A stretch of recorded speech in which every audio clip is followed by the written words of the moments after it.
शुरुआत करें एक बड़ी खबर के साथ। ईरान में लापता हुए अमेरिकी पायलट पर बड़ी खबर सामने आ रही है। ईरान में लापता हुए अमेरिकी पायलट पर यह बहुत बड़ी खबर इस वक्त आपको बता रहे हैं। पायलट पर अमेरिकी राष्ट्रपति डोनाल्ड ट्रंप का बयान भी सामने आया है। हमने लापता पायलट को सुरक्षित बचा लिया है और दोनों पायलट्स को सुरक्षित रेस्क्यू कर लिया गया है। मेरे निर्देश पर दर्जनों सैनिक ईरान भेजे गए और ईरान की खतरनाक पहाड़ियों में पायलट फंसा हुआ था जिसे निकाल लिया गया है। और यह बड़ा दावा जो है अमेरिका द्वारा, डोनाल्ड ट्रंप द्वारा किया गया है। एक बार फिर से आपको ये बड़ी जानकारी बता दें कि पायलट को सुरक्षित वापस रेस्क्यू करने को लेकर ट्रंप जब ये बड़ा बयान दे रहे हैं तो तस्वीरें भी सामने आ रही है। तस्वीरें आपको दिखाते हैं। यहाँ पर देखिए, ये जो विमान है जो कि दुर्घटनाग्रस्त होकर गिर गया और इससे पहले आपको बताया जा रहा है कि जिसमें ईरान ने इसे आसमान में ही किस तरीके से तबाह किया। ये एक्सक्लूसिव फुटेज आपको दिखा रहे हैं। आप देखिए, यहाँ पर आपको सिर्फ और सिर्फ बारूदी जो जंग है उसका एक जीता जागता नमूना नजर आ रहा होगा। इसमें अमेरिका के F-15 या A-10 जो मिसाइल हैं उनको किस तरीके से ईरान ने टारगेट किया उसका ये प्रमाण है। और आप देखिए किस तरीके से हवा में ही इसे मार गिराया गया और साथ ही साथ ये तस्वीर दिखाई गई कि कहीं ना कहीं जो दावे अमेरिका करता है वो दावे खोखले हैं और ये तमाम जो मिसाइल्स है, जो जंगी बेड़े के हथियार है अमेरिका के, वो फुस है, वो फिसड्डी है ईरान के आगे। कहीं ना कहीं अमेरिका ने भी इस परिप्रेक्ष्य में घुटने टेक दिया। लेकिन इसी का जो पायलट है इसको लेकर बड़ा दावा डोनाल्ड ट्रंप ने किया। डोनाल्ड ट्रंप कह रहे हैं कि पायलट को इजीली रेस्क्यू कर लिया गया है, सैनिकों को भेजा गया था। एक और बड़ी खबर इस बीच सामने आ रही है, बड़ी जानकारी आपके सामने रख दे। यहाँ बड़ी खबर ये कि यहाँ पर अमेरिकी मीडिया के हवाले से इस वक्त सबसे बड़ी खबर सामने आ रही है। अमेरिका के विमानों में खराबी आ गई है, ये खुद बाकायदे अमेरिकी मीडिया छाप रहा है। और आपको बता दें, ईरान में पायलट बचाव अभियान के दौरान ये तस्वीर जो है बनती हुई नजर आ रही है। अमेरिका ने दोनों विमानों को नष्ट करने के लिए जिस तरीके से आदेश दिए थे, जब्त होने से बचाने के लिए प्रयास किए थे, अब ये तस्वीर जो है अपने आप में बहुत बड़ी बनती जा रही है। दो बड़ी खबरें इस वक्त आपको स्क्रीन पर नजर आ रही होंगी। पहली तस्वीर आपको दिखा रहे हैं जहां ईरान में लापता हुए अमेरिकी पायलट पर बड़ी खबर सामने आई। इसमें बाकायदे राष्ट्रपति डोनाल्ड ट्रंप ने बयान दिया, कहा कि पायलट को सुरक्षित रेस्क्यू कर लिया गया है और आदेश दिया गया था अमेरिका द्वारा। कई सैनिक वहां पहुंचे थे हजारों की संख्या में और उसके बाद पायलट को इजीली रेस्क्यू किया गया पहाड़ी इलाकों से। और उसके बाद ये पक्ष जब सामने आता है तो ईरान का वो पक्ष खोखला हो जाता है, जिसमें कहा जा रहा है कि अमेरिका का पायलट अभी ईरान के काबू में है, क्योंकि बाकायदे इनाम की घोषणा तक ईरान ने की थी। अब दूसरी बड़ी खबर आप देखेंगे तो उसमें आपको नजर आएगा कि एक तरफ तो पायलट के बचाव को लेकर तस्वीर, दूसरी तरफ अमेरिका ने दोनों विमानों को लेकर के जो बड़ी तस्वीर दिखाई है। स्पष्ट रूप में अमेरिकी मीडिया जो दावा कर रहा है वो दिखाता है कि ये जंग का मुआयना अभी रुकने वाला नहीं है, अभी थमने वाला नहीं है। अमेरिका और इजराइल चाहकर भी हॉर्मुज नहीं खुलवा पा रहे हैं। दुनिया भर में इस वक्त हाहाकार मचा हुआ है। इस बीच ईरान ने एक बड़ा ऑफर दे डाला है। आइए आपको बताते हैं कि क्या है ईरान का ये बड़ा ऑफर, जिस पर कहा जा रहा है कि अगर सहमति बनती है तो स्थिति सुधर सकती है। देखिए,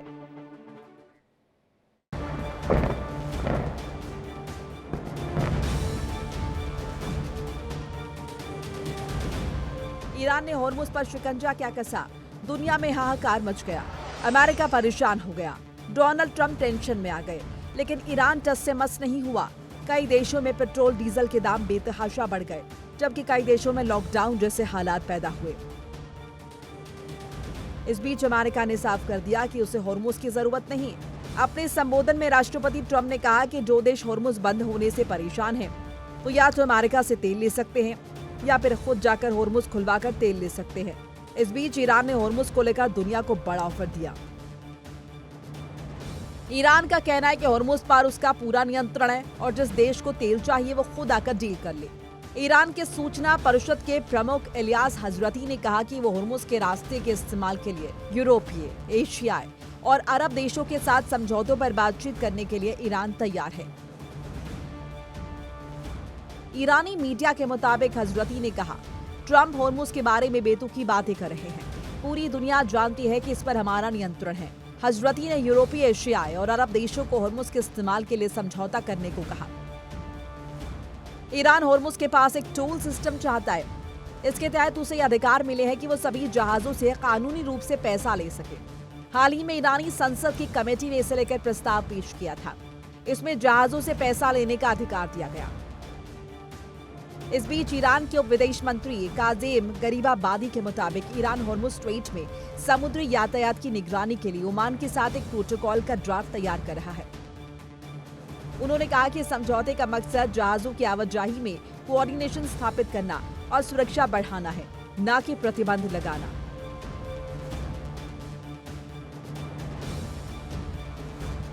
bureau report, India daily.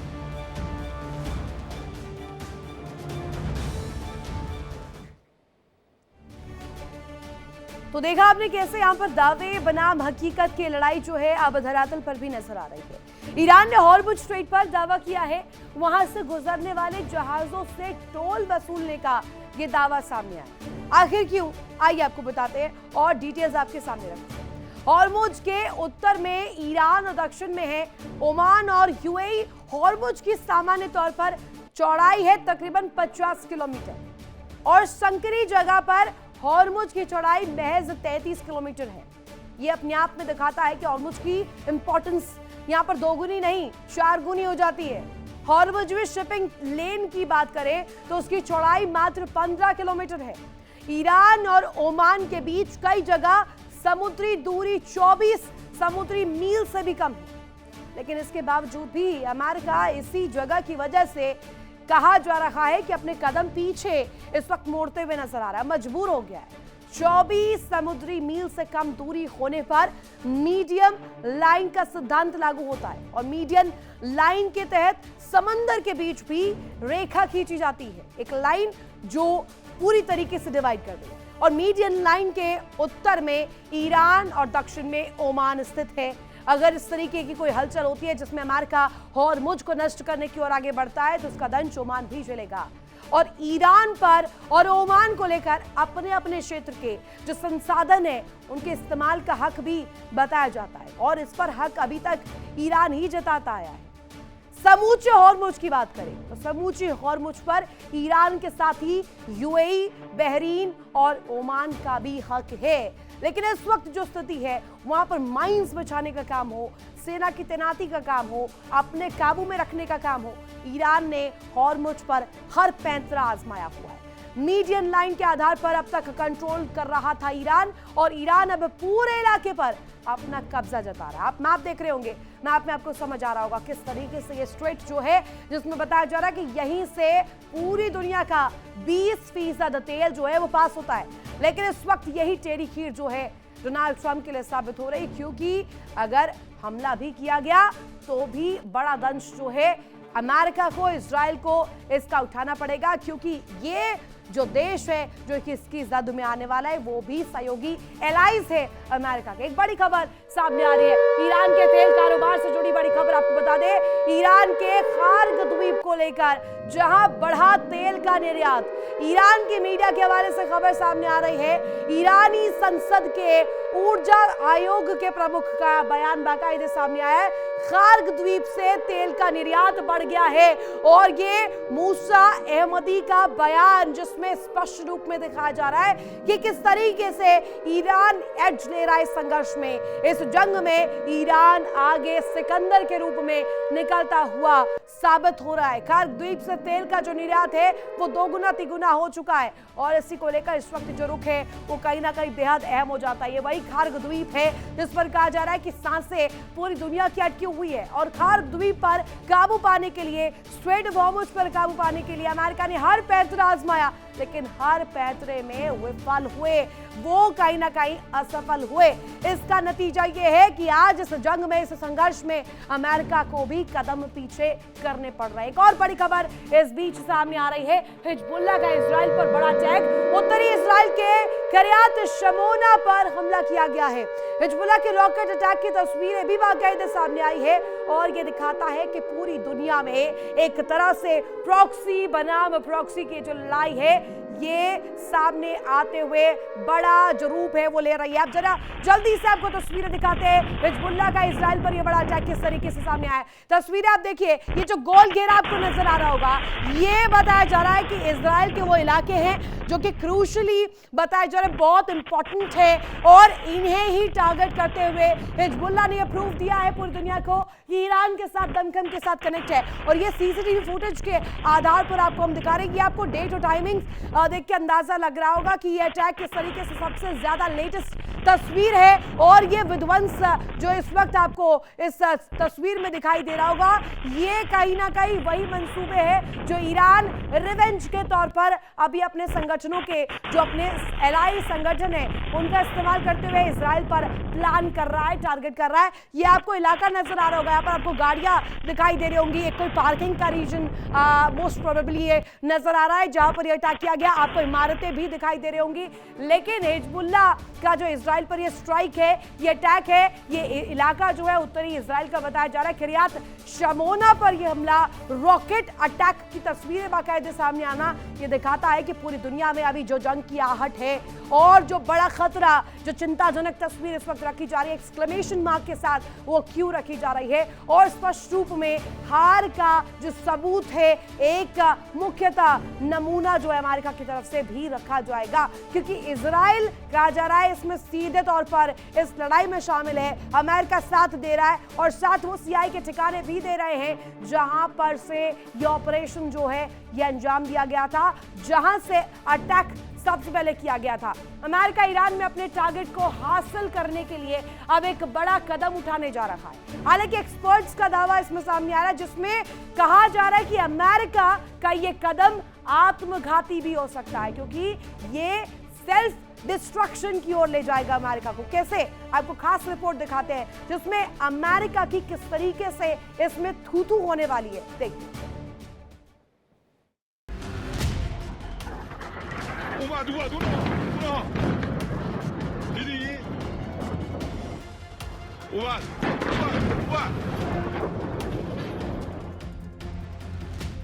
America और इजराइल का पहला टारगेट था ईरान का परमाणु कार्यक्रम नष्ट करना। अपने इस लक्ष्य में अमेरिका और इजराइल फेल साबित हो गए। अमेरिका अभी तक ईरान के 60% तक संवर्धित 440 किलो यूरेनियम का पता नहीं लगा पाया।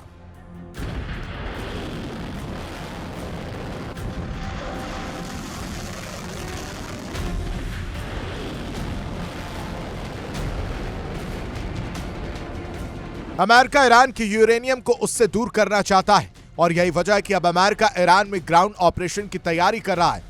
हालांकि उसके इस कदम को विशेषज्ञ बेहद जोखिम भरा मान रहे हैं। बताया जा रहा है कि राष्ट्रपति ट्रंप ने ईरान के खिलाफ एक ऐसा हाई रिस्क मिशन तैयार किया है जिसके मुताबिक अमेरिका की 82वीं एयरबोर्न डिवीजन समेत हजारों जवानों को ईरान के इस्फहान और नतांज जैसे परमाणु केंद्रों में घुसकर वहां मलबे में दबे करीब 440 किलो संवर्धित यूरेनियम को जब्त करने का आदेश दिया जा सकता है।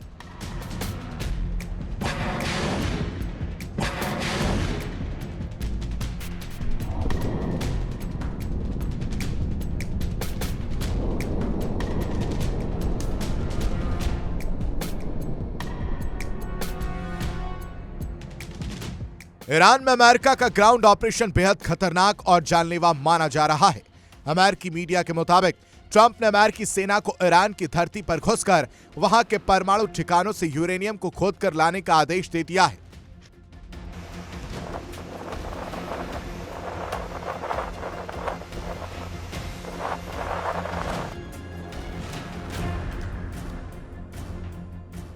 सैनिकों को वहां जाकर एक सुरक्षा घेरा बनाना होगा, साथ ही वहां एक अस्थायी हवाई पट्टी भी तैयार करनी होगी जिससे वहां खुदाई की भारी मशीनें, क्रेन और रेडिएशन एक्सपर्ट्स पहुंचेंगे। ये पूरा सेटअप ईरान के अंदर एक छोटे अमेरिकी सैन्य बेस जैसा दिखेगा जिसे हफ्तों तक ईरानी मिसाइलों और ड्रोन हमलों के बीच अपना बचाव करना होगा।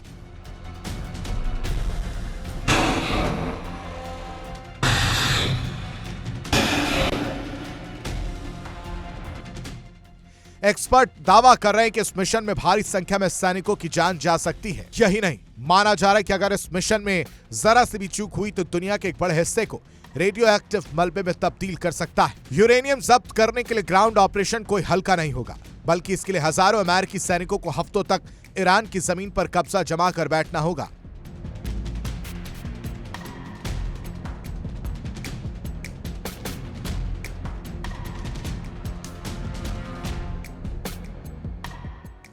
बताया जा रहा है कि ईरान का यूरेनियम हेक्साफ्लोराइड गैस के रूप में है। वैज्ञानिकों की चेतावनी है कि अगर मलबा हटाते समय या दुश्मन की गोलीबारी में एक भी सिलेंडर लीक हुआ तो यूरेनियम हेक्साफ्लोराइड गैस हवा की नमी के साथ मिलकर हाइड्रोफ्लोरिक एसिड बना देगा। यह एसिड इतना जहरीला है कि इंसान के फेफड़ों को जला देता है और हड्डियों तक को गला देता है। एक्सपर्ट मानते हैं कि 60% तक संवर्धित यूरेनियम की बड़ी मात्रा को एक साथ रखा जाता है तो उसमें एक self sustaining nuclear chain reaction शुरू होने का खतरा रहता है। इससे परमाणु धमाका तो नहीं होगा, लेकिन घातक न्यूट्रॉन और गामा किरणों का एक ऐसा विस्फोट हो सकता है जो आसपास मौजूद हर सैनिक को कुछ ही सेकंड में मौत की नींद सुला सकता है। Bureau report, India daily.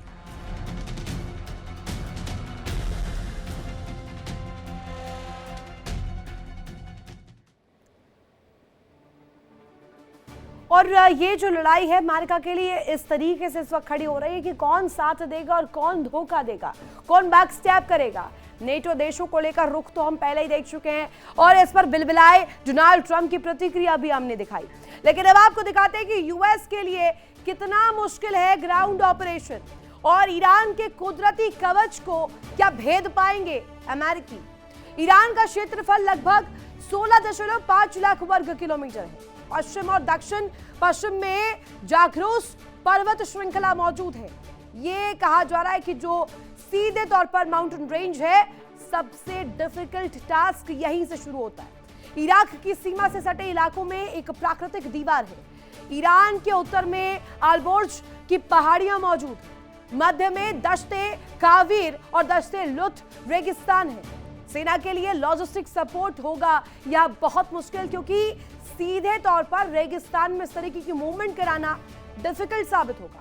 भीषण गर्मी और पानी की कमी से यूएस आर्मी की मुश्किलें बढ़ रही हैं और ईरान में भारी टैंक और बख्तरबंद गाड़ियां चलाना बेहद मुश्किल साबित होगा, यूं कहिए नामुमकिन होगा, क्योंकि रेगिस्तान में बख्तरबंद ये गाड़ियां ले जाया जाए और रास्ता इसके लिए बना दिया जाए, ये कहीं ना कहीं इस वक्त कहा जाए नामुमकिन सा लगता है। लेकिन इस वक्त जो तस्वीर है यूएस के लिए मुश्किल बनी हुई है ग्राउंड ऑपरेशन यहां पर करवा लेना और वहां पर अंदर खाने ग्राउंड अटैक के जरिए इजराइल और अमेरिका अगर साथ मिलकर भी ये प्लान करे तो भी डिफिकल्ट साबित होता है। एक बड़ी खबर इस बीच सामने आ रही है। इजरायली पीएम बेंजामिन नेतन्याहू का बड़ा बयान सामने आ रहा है। इजरायली पीएम बेंजामिन नेतन्याहू ने जिसमें बड़ा दावा करते हुए ईरान के पास अब मिसाइल बनाने की क्षमता ही नहीं बची है, यह स्पष्ट रूप में रुख रखा है। ईरान के पास अब पुराने जैसी जो क्षमता थी वो मौजूद नहीं है। जो उनका पुराना कहा जाए दमखम था उसे तोड़ दिया गया है। ईरान की स्टील उत्पादन क्षमता भी 70% खत्म हो चुकी है और नेतन्याहू का ये जो बड़ा बयान है जिसमें अपनी मौत की अफवाहों को नेतन्याहू ने खुद खारिज किया। इजराइल अपनी सुरक्षा के लिए किसी दबाव में कहीं कभी भी झुकेगा नहीं। हमास हिजबुल्लाह के खिलाफ अभियान इसी तरीके से आगे भी जारी रहेगा। तो यहां पर बेंजामिन नेतन्याहू का जो ये बयान है जो कि इस वक्त अंतर्राष्ट्रीय हलकों में एक बड़े उलटफेर की ओर इशारा कर रहा है, जिसमें बेंजामिन नेतन्याहू ये बयान देते हैं कि ईरान के पास अब वो दमखम मौजूद ही नहीं है, वो पावर मौजूद ही नहीं है जिसके जरिए वो आगे न्यूक्लियर प्रोग्राम्स को बढ़ा सके। स्टील उत्पादन 70% कम हो चुका है, 70% ये कम हो गया है। हमास हिजबुल्लाह चाहे कितना ही समर्थन करे लेकिन इजराइल के अभियान के आगे जीरो साबित होंगे और हमास हिजबुल्लाह के खिलाफ अभियान लगातार इसी तरीके से जारी रहेगा। एक और बड़ी खबर सामने आ रही है, ईरानी ड्रोन कुवैत के बिजली स्टेशन से टकराया है और ये जानकारी मिल रही है कि ड्रोन हमले से बिजली स्टेशन में भारी नुकसान भी देखा गया है। बड़ी तस्वीर यहाँ पर सामने आई है और ड्रोन हमले से बिजली स्टेशन को नुकसान यहाँ पर उठाना पड़ा है। इस नुकसान को लेकर के अब आखिर तस्वीरें कैसी रहने वाली है। ईरानी ड्रोन कुवैत के बिजली स्टेशन से टकरा गया है और ये कुवैत के लिए बड़ा नुकसान साबित होगा।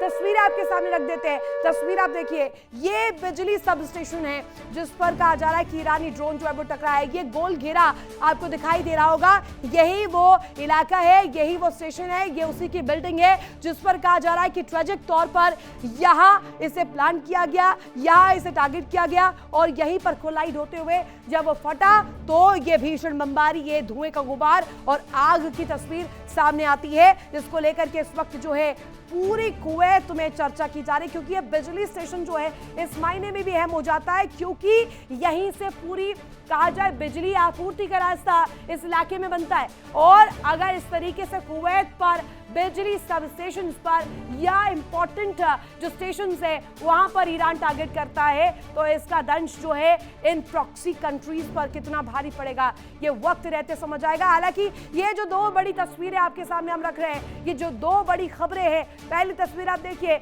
ईरान के पास मिसाइल क्षमता बची नहीं है, ईरान के पास वो अब दमखम ही मौजूद नहीं है जो पहले हुआ करता था। बेंजामिन नेतन्याहू का ये बड़ा बयान। दूसरी तरफ कुवैत को टारगेट पर लेना, वहां के बिजली स्टेशंस को निशाना बनाना, उन्हें हिट करना ईरानी ड्रोन के जरिए, वहां पर जिस तरीके से बारूद बरसाया जा रहा है तो कुवैत इस टारगेट में, इस अब काजा रेडार पर ईरान की सबसे टॉप प्रायोरिटी में आ गया है और उनके जो इंपॉर्टेंट स्टेशंस है उन्हें निशाना बना करके कोशिश ये की जा रही है कि कमर तोड़ दी जाए, अमेरिका को मजबूर कर दिया जाए। प्रेशर टैक्टिक्स यहीं से जो है ईरान चलने की कोशिश कर रहा है। अमेरिका के ईरान पर हमले थमने का नाम नहीं ले रहे और अब तक 12,000 से ज्यादा ठिकानों को अमेरिका और इजराइल की सेना दहला चुकी है। अब अमेरिकी सेना ने ईरान पर बहुत बड़ा हमला किया है। ये हमले लगातार हो रहे हैं, एक तरफ दावे, दूसरी तरफ बातें, तीसरी तरफ मीटिंग और चौथी तरफ इन हमलों का सिलसिला, इनकी इंटेंसिटी और इनकी फ्रीक्वेंसी लगातार बढ़ रही है। दिखाते हैं आपको खास रिपोर्ट के जरिए इस वक्त हालात क्या है।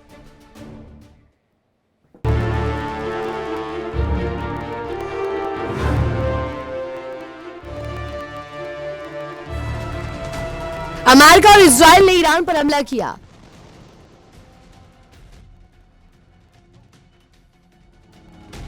उसका मुख्य मकसद ईरान के परमाणु प्रोग्राम को खत्म करना था, साथ ही उसका बैलिस्टिक मिसाइल प्रोग्राम और प्रॉक्सी संगठनों को सपोर्ट पर भी रोक लगाना था। लेकिन अमेरिका और इजराइल अपने एक भी मकसद में सफल होता नहीं दिख रहा है। अमेरिका ने ईरान में हुए प्रदर्शनों के दौरान प्रदर्शनकारियों का समर्थन किया। उसे उम्मीद थी कि युद्ध के दौरान प्रदर्शनकारी ईरान की सरकार का विरोध करते हुए तख्ता पलट करवा देंगे।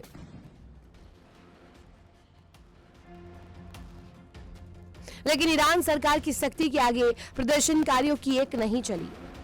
अमेरिका और इजराइल ने ईरान के परमाणु ठिकानों को बुरी तरीके से दहलाया। नतांज, फोर्दो और बुशहर समेत अन्य अड्डों पर बम गिराए। लेकिन ईरान का करीब 60% तक संवर्धित 440 किलो यूरेनियम अब हासिल नहीं कर पाए। अब अमेरिका ने ईरान के प्रमुख शहर इस्फहान पर बंकर बस्टर बम गिराए। इस्फहान के एक बड़े हथियार गोदाम पर हमला किया गया। इस हमले में 2000 पाउंड यानी 900 किलोग्राम से ज्यादा वजन के बंकर बस्टर बम का इस्तेमाल किया गया। अमेरिका के हमलों का मकसद ईरान की सैन्य क्षमताओं को कमजोर करना है। इससे पहले भी अमेरिका ने 7 से 8 मार्च को इस्फहान में बड़ा अटैक किया था। ऐसे में एक बार फिर अमेरिका ने बंकर बस्टर हथियारों का इस्तेमाल कर जबरदस्त तबाही मचाई।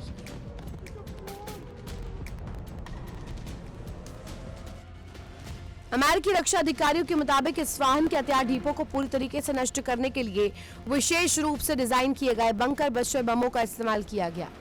ये बम जमीन के काफी नीचे बने कंक्रीट के ढांचों को भेदने की क्षमता रखते हैं। इस्फहान में मौजूद हथियारों के भंडार को निशाना बनाने का मकसद ईरान की सैन्य क्षमताओं को कमजोर करना। इस हमले के बाद पूरे इलाके में जबरदस्त धमाकों की गूंज सुनाई दी।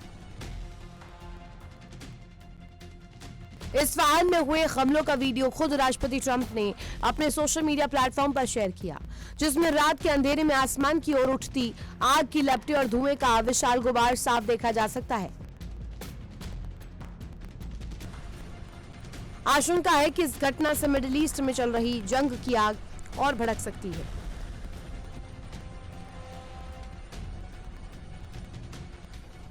इस्फहान ईरान के प्रमुख न्यूक्लियर साइट्स में से एक है। चूंकि अभी तक अमेरिका या इजराइल को जानकारी ही नहीं है कि ईरान ने अपना 440 किलोग्राम यूरेनियम कहां छिपाया है। ऐसे में इस्फहान पर बंकर बस्टर बमों से हमला खतरनाक हो सकता है, क्योंकि अगर इससे ईरान के अंडरग्राउंड न्यूक्लियर फैसिलिटी को नुकसान हुआ और वहां यूरेनियम हुआ तो यकीनन रेडिएशन का खतरा बढ़ सकता है।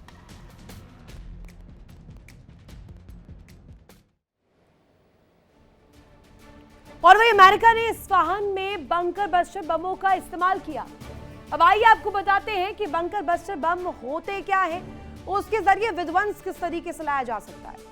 चलिए जल्दी से आपको डिटेल्स आपके सामने रख देते हैं। बंकरों को नष्ट करने के बेहद शक्तिशाली और खास हथियार के रूप में इन्हें पहचाना जा सकता है। सबसे बड़ी खासियत यही है। और जमीन के नीचे बनी इमारतों हो या अंडरग्राउंड ठिकाने हो, उन्हें भेदने में ये सक्षम माने जाते हैं। बंकर बस्टर श्रेणी के ताकतवर हथियारों में से एक मैसिव ऑर्डिनेंस होता है, और ये मैसिव ऑर्डिनेंस पेनिट्रेटर जो है एमओपी के रूप में सामने आता है। पेनिट्रेटिंग के लिए सबसे इंपॉर्टेंट होता है, जो कि अंडरग्राउंड ऑपरेशंस में सबसे ज्यादा सफल माना जाता है। बोइंग कंपनी बनाती है तकरीबन 30,000 पाउंड का एमओपी बम। अमेरिकी सेना का सबसे बड़ा गैर परमाणु हथियार है और B2 बॉम्ब के जरिए गिराया जाता है बंकर बस्टर बम। साथ ही सुपरसोनिक रफ्तार से जमीन से टकराता हुआ यह बंकर बस्टर जाता है, जिससे जमीन के नीचे 200 फुट की गहराई तक तबाही फैलाई जा सकती है। इसकी क्षमता इसके पास मौजूद है। 60 फुट की कंक्रीट वॉल को तोड़ने की क्षमता यह बम रखता है। यानी कि आप समझिए, अंदाजा लगाइए किस तरीके की तबाही, किस तरीके का मंजर इस बंकर बस्टर बम या एमओपी के जरिए जो है वो कहीं ना कहीं किया जा सकता है। अमेरिका ने इस्फहान पर बंकर बस्टर बमों का इस्तेमाल किया। अब आपको बताते हैं कि इस्फहान ईरान के लिए क्यों इतना अहम है, क्यों इतनी इंपॉर्टेंस रखता है। जल्दी से आपके सामने डिटेल्स रख देते हैं। आबादी तकरीबन 23 लाख है। खास इस्फहान इसलिए क्योंकि ईरान का प्रमुख बद्र सैन्य अड्डा यहां पर मौजूद है। साथ ही ईरान की प्रमुख अंडरग्राउंड न्यूक्लियर फैसिलिटी भी इसी जगह पर सिचुएटेड है। यूएस इजराइल ने पिछले साल जून में यहीं पर अटैक किया था और बताया जा रहा है कि यहीं पर सबसे इंपॉर्टेंट न्यूक्लियर फैसिलिटीज होने की वजह से ईरान का यह प्रमुख नंबर 1 टॉप टारगेट पर रहता है। 28 फरवरी से शुरू हुए युद्ध में इस्फहान पर कई दफा हमले हो चुके हैं और अमेरिका इजराइल ये बखूबी जानते हैं कि इस्फहान को टारगेट करने के जरिए अमेरिका इजराइल जो है ईरान की कमर तोड़ सकते हैं। अब ये डिटेल्स आपके सामने हमने रखी कि इस्फहान आखिर इंपॉर्टेंट क्यों है। और एक बड़ी खबर आपके सामने आप रख देते हैं। कुवैत पर ईरान का बड़ा अटैक सामने आया। तेल मंत्रालय की बिल्डिंग पर अटैक किया गया है। हमले से बिल्डिंग में भीषण आग भी लगी है और इसको लेकर तस्वीरें बाकायदे सामने आई है। कुवैत पर ईरान का बड़ा अटैक इस वक्त और तेल मंत्रालय की बिल्डिंग पर यह अटैक होना दिखाता है कि कितना भीषण ये हमला था, ये अटैक था।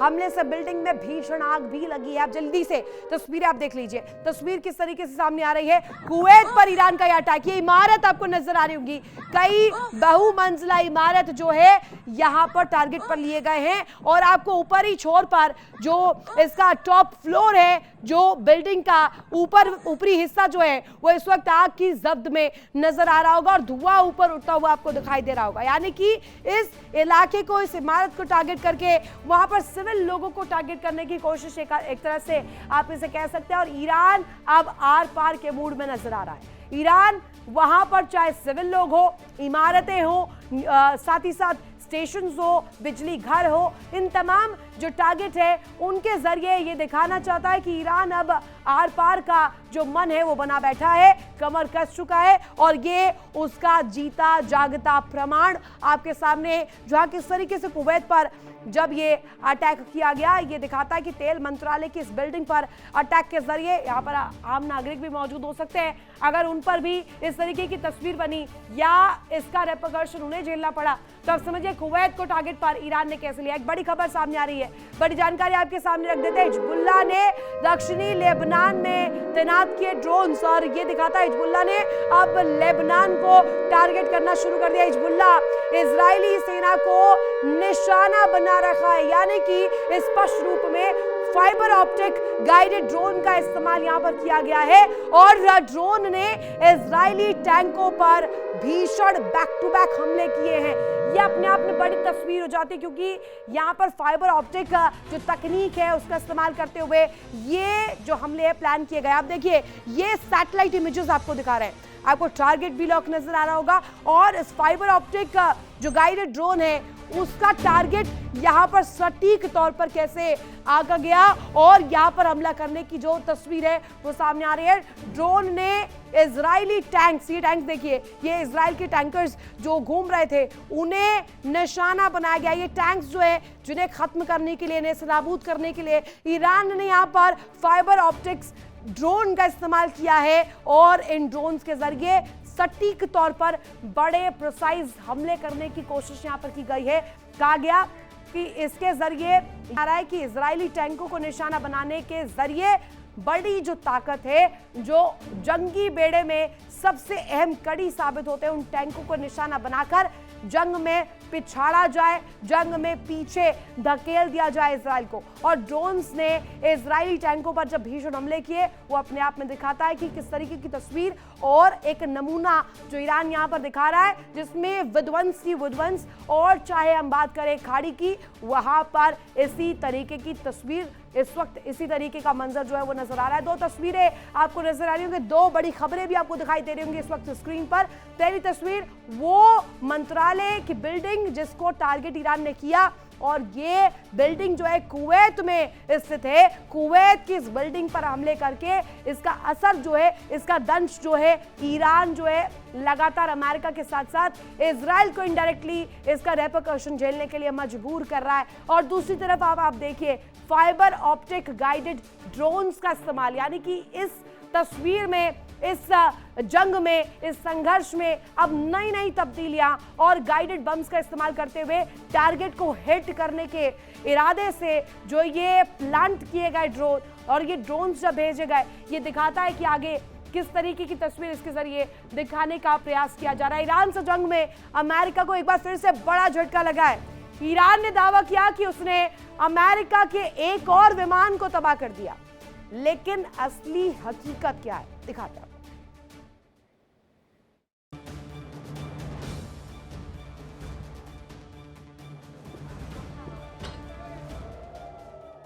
28 फरवरी के पहले तो शायद अमेरिका और इजराइल ने भी ये नहीं सोचा था कि ईरान का हमला इतना भीषण होगा। जंग की शुरुआत भले ईरान ने धीमे की, उसे आयतुल्लाह अली खामनेई के रूप में बड़ा झटका भी लगा, लेकिन उसकी रणनीति कामयाब होती दिख रही है। अमेरिका धीरे धीरे लंबी जंग में उलझता दिख रहा है, जिससे अमेरिका को पानी की तरह पैसा बहाना पड़ रहा है। अमेरिका के एयर डिफेंस सिस्टम तबाह हो रहे हैं, मिसाइलें बर्बाद हो रही हैं, विमान नष्ट हो रहे हैं, लेकिन ट्रंप अभी भी अपनी जिद पर अड़े हैं। ईरान ने अमेरिका को एक और बड़ा झटका दिया। ईरान ने सऊदी अरब के प्रिंस सुल्तान एयरबेस पर मिसाइल और ड्रोन हमला किया, जिससे अमेरिका के E-3 सेंट्री विमान को नुकसान पहुंचाने का दावा किया गया। ईरान का दावा कि उसने सऊदी अरब के प्रिंस सुल्तान एयरबेस पर हमला कर अमेरिका के E-3 सेंट्री विमान को भारी नुकसान पहुंचाया। इस एयरबेस का इस्तेमाल अमेरिका करता है। ईरान के मुताबिक इस हमले में 6 बैलिस्टिक मिसाइल और 29 ड्रोन इस्तेमाल किए गए।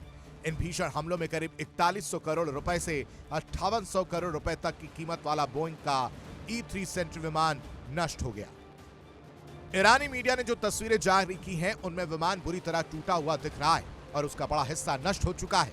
रिपोर्ट्स के मुताबिक हमले में कम से कम 10 अमेरिकी सैनिक घायल हुए, जिनमें से 2 की हालत गंभीर है। इसके अलावा कुछ फ्यूल भरने वाले विमान भी क्षतिग्रस्त हुए।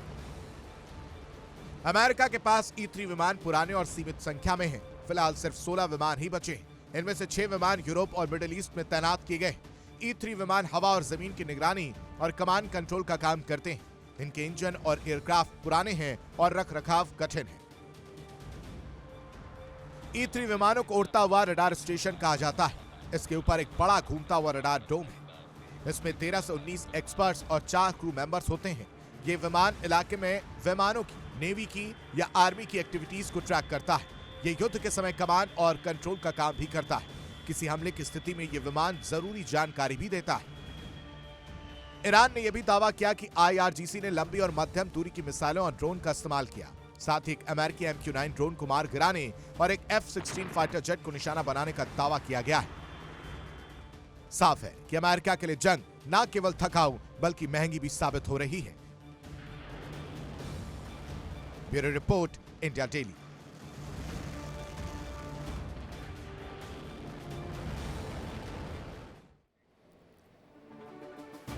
लंबी और थकाऊ जंग से हमेशा अमेरिका कतराता रहा है, लेकिन इस वक्त ईरान ने एक ऐसी स्थिति बना दी है जिसमें अमेरिका इस जाल में फंस चुका है और लगातार खिंचते इस जंग में लगातार मुंह की खा रहा है। ईरान ने अमेरिका के E-3 अवॉक्स विमान को मार गिराने का तक दावा कर दिया। अब आइए आपको बताते हैं कि E-3 अवॉक्स विमानों की खासियत क्या है जिसे तबाह करने का दावा ईरान यहां पर कर रहा है। अब जल्दी से डिटेल्स आपके सामने रख देते हैं। E-3 अवॉक्स विमान क्यों अहम माना जा रहा है, अमेरिका के लिए कितनी बड़ी ये क्षति साबित होगा। उड़ता हुआ रेडार स्टेशन माना जाता है E-3 अवॉक्स विमान, और इसके साथ साथ आपको बता दें इस विमान के जरिए बड़ी नजर जो है दुश्मन के ऊपर रखी जाती है। विमान के ऊपर लगा होता है घूमता हुआ रेडार ड्रोन, जो कि कहा जाए रेडार ड्रोन के जरिए अब ये कोशिश की जाती है कि किसी भी तरीके से जहां जहां से ये विमान गुजरता है वहां की हर एक हलचल, वहां की हर एक मूवमेंट को ट्रेस किया जा सके। विमान में होते 13 से 19 एक्सपर्ट्स और 4 क्रू मेंबर्स, यानी कि पूरी टीम मौजूद होती है और दुश्मन के इलाके में घुसते ही वहां की हर एक मूवमेंट, हर एक हलचल को यहां पर निकाल लिया जाता है, उसे ट्रेस कर लिया जाता है।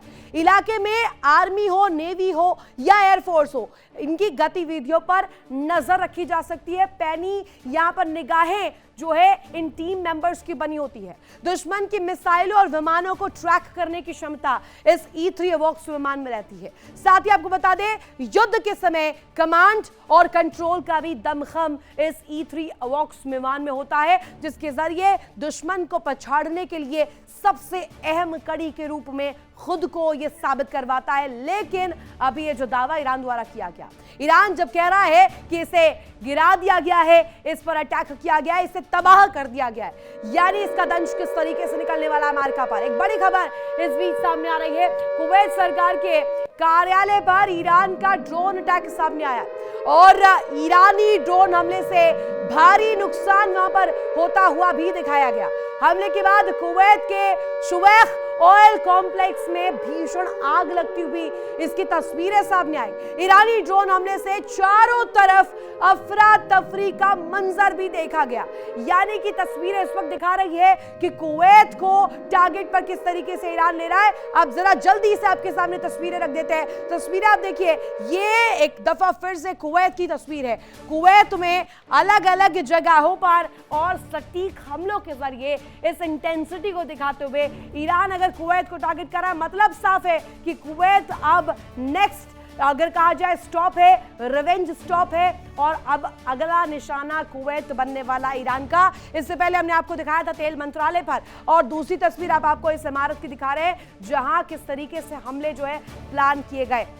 लगातार ये जो तस्वीर है ये अपने आप में पूरे अंतर्राष्ट्रीय जगत में सवालों के घेरे में है, क्योंकि इस वक्त जो विध्वंस हम देख रहे हैं, चाहे खाड़ी देश हो, चाहे वो प्रॉक्सी कंट्रीज हो जो अमेरिका का साथ दे रहे हैं, वो इनका दंश बाखूबी इस वक्त झेल रहे हैं। अमेरिका को जंग में नुकसान भी उठाना पड़ रहा है और यही वजह है कि अब ट्रंप टेंशन में आते हुए बताए जा रहे हैं। उनके तनाव का असर अब अमेरिका में प्रशासन पर भी देखा जा रहा है। बड़ी तब्दीलियां जो है जंग के इस मुहाने पर इस सिचुएशन में डोनाल्ड ट्रंप कर रहे हैं। कैसी बदलाव है, कैसी तब्दीलियां है, दिखाते हैं।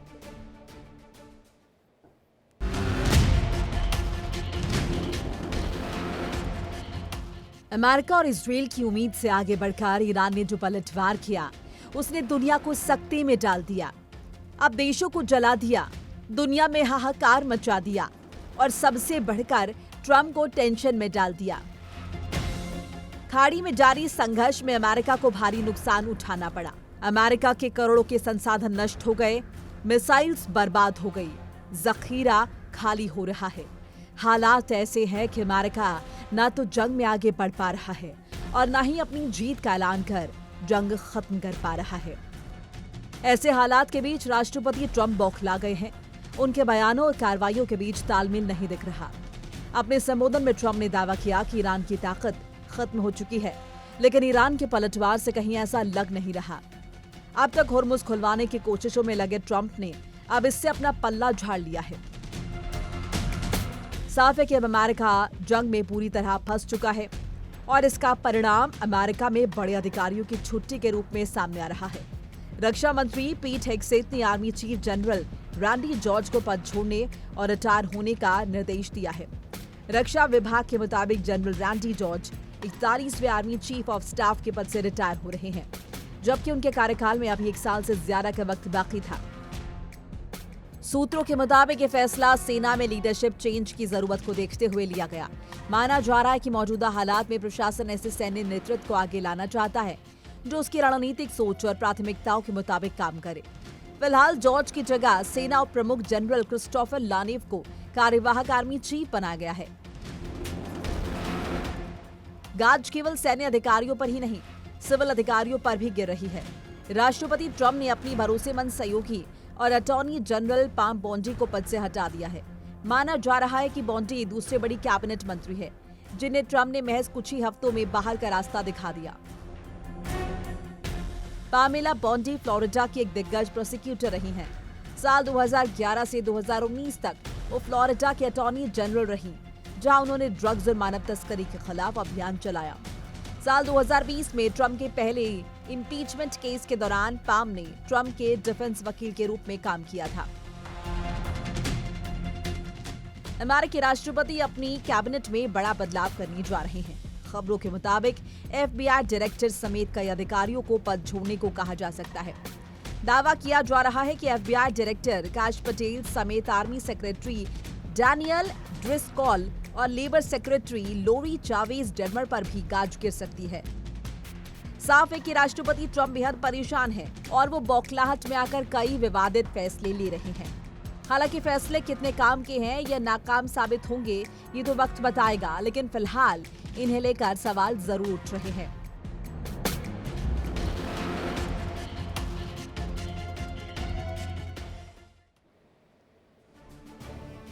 एक तरफ अर्थव्यवस्था लगातार गर्त में जा रही, दूसरी तरफ अब आप देखिए विवादित जो यहाँ पर फैसले लगातार डोनाल्ड ट्रंप जंग के इस मुहाने पर ले रहे हैं, वो सवालों के घेरे में लगातार बताए जा रहे हैं। अब इसी में सबसे प्रमुख तौर पर वो फैसला जिसमें रैंडी जॉर्ज को हटाने को लेकर के यहाँ जो है एक प्रस्ताव रखा गया। डोनाल्ड ट्रंप ने इन्हें बाहर का रास्ता दिखा दिया, लेकिन जल्दी से आपको बताते हैं कि कौन है रैंडी जॉर्ज, जो कि इसमें सबसे इंपॉर्टेंट क्रूशियल जो है मैसेज देते हुए नजर आ रहे हैं। वेस्ट पॉइंट मिलिट्री को लेकर के इनकी नजर रहती है, जिम्मेदारी रहती है। खाड़ी युद्ध इराक और अफगानिस्तान में भी इन्होंने काम किया हुआ है, यानी कि बड़ा एक्सपीरियंस, बड़ा अनुभव इस इलाके को लेकर है। साल 2023 में ये सेना प्रमुख बनाए गए थे, लेकिन अब जंग के इस मुहाने पर जब ईरान के साथ लगातार वॉर में इस वक्त अमेरिका बताया जा रहा है, इस बीच इन्हें हटा दिया गया। रक्षा सचिव लॉयड ऑस्टिन के वरिष्ठ सैन्य सलाहकार भी रह चुके हैं। साथ ही आपको बता दें रैंडी जॉर्ज जो है वो सबसे इंपॉर्टेंट जिम्मेदारी संभाल चुके हैं, जिसमें सबसे पहला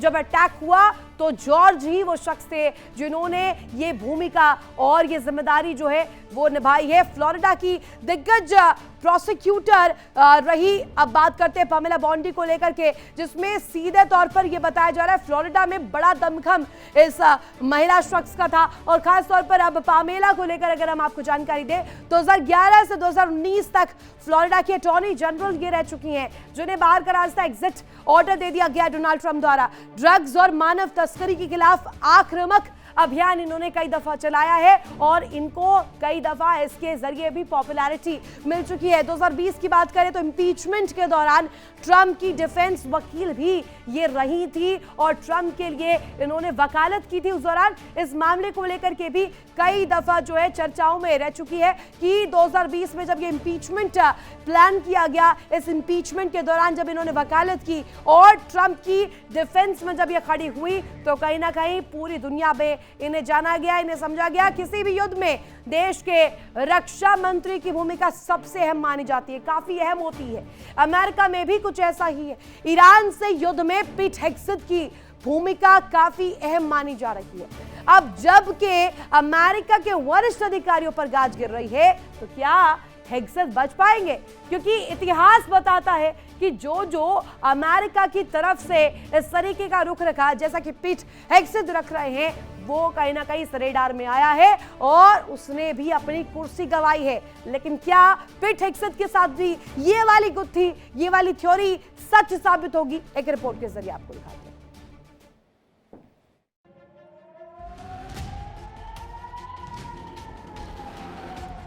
ये है अमेरिकी राष्ट्रपति डोनाल्ड ट्रंप, जिनका कहना है कि पीट हेग्सेथ ही वो पहले शख्स थे जिन्होंने मिडिल ईस्ट में कदम बढ़ाने की सलाह दी थी, या इसे दूसरे शब्दों में कहें तो पीट हेग्सेथ के ही कहने पर अमेरिका ने ईरान पर हमला किया।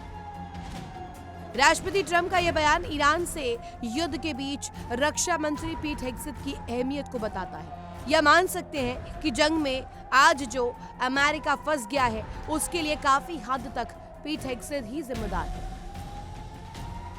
हालांकि अमेरिका में यह पहली बार नहीं हो रहा जब जंग में फंसने पर रक्षा मंत्री को ही जिम्मेदार ठहराया जाता हो और उसकी कुर्सी चली जाती हो। ऐसा अब तक कई बार हो चुका है। इतिहास में डोनाल्ड रामफेल्ड से लेकर के मार्क एस्पर तक कई नेताओं को पद छोड़ना पड़ा और अब ट्रंप सरकार के रक्षा मंत्री पीट हेग्सेथ पर भी ईरान युद्ध को लेकर दबाव बढ़ रहा है। रॉबर्ट मैकनामारा को वियतनाम युद्ध का मुख्य योजनाकार माना जाता था। उन्होंने ही इस युद्ध में अमेरिकी सैनिकों की संख्या बढ़ाई थी, लेकिन जैसे जैसे युद्ध लंबा और विनाशकारी होता गया, मैकनामारा का राष्ट्रपति बी जॉनसन से मोहभंग हो गया और 1968 में उन्हें पद छोड़ना पड़ा। कुछ ऐसा ही इराक युद्ध के दौरान डोनाल्ड रम्सफेल्ड के साथ भी हुआ। युद्ध लंबा खिंचने पर इराक में बढ़ती हिंसा के कारण उनकी आलोचना हुई और आखिरकार 2006 में मिड टर्म इलेक्शन में रिपब्लिकन पार्टी को भारी नुकसान हुआ और इसकी गाज तत्कालीन रक्षा मंत्री पर गिरी। कुछ ऐसा ही हाल हेगल, जेम्स मैटिस और मार्क एस्पर का भी हुआ और अब रक्षा मंत्री पीट हेग्सेथ पर संकट के बादल मंडरा रहे हैं। बताया जा रहा है कि ट्रंप ने अंतिम फैसला लेने से पहले कई करीबी अधिकारियों से बात की। इसमें पीट हेग्सेथ और ज्वाइंट चीफ के चेयरमैन जनरल डैन केन भी शामिल थे। ईरान हॉर्मुज पर शिकंजा कसकर दुनिया को मजबूर कर रहा है। अमेरिका को मजबूरन एक बार फिर से बातचीत की टेबल पर लौटना पड़ रहा है। ऐसे में कोई आश्चर्य नहीं होगा कि ट्रंप युद्ध में नाकामी का ठीकरा रक्षा मंत्री पीट हेग्सेथ पर फोड़ दे और उन्हें कुर्सी से हटा दे। हालांकि अगर कामयाबी मिली तो जीत का सेहरा ट्रंप के सिर ही बंधेगा।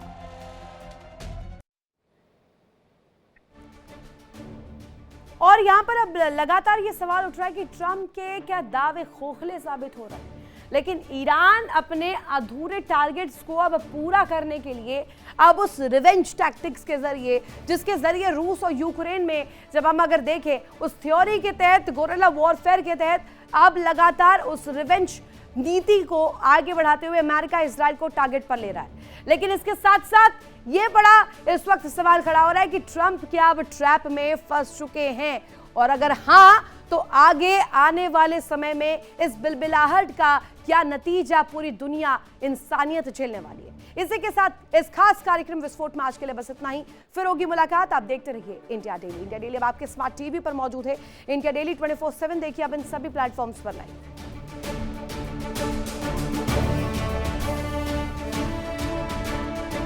देखिए इंडिया डेली 24/7 अब आपके स्मार्ट टीवी पर। इंडिया डेली मौजूद है सभी डिजिटल प्लेटफॉर्म पर लाइव और लगातार। इंडिया डेली 24/7 हर दिन राष्ट्र को समर्पित।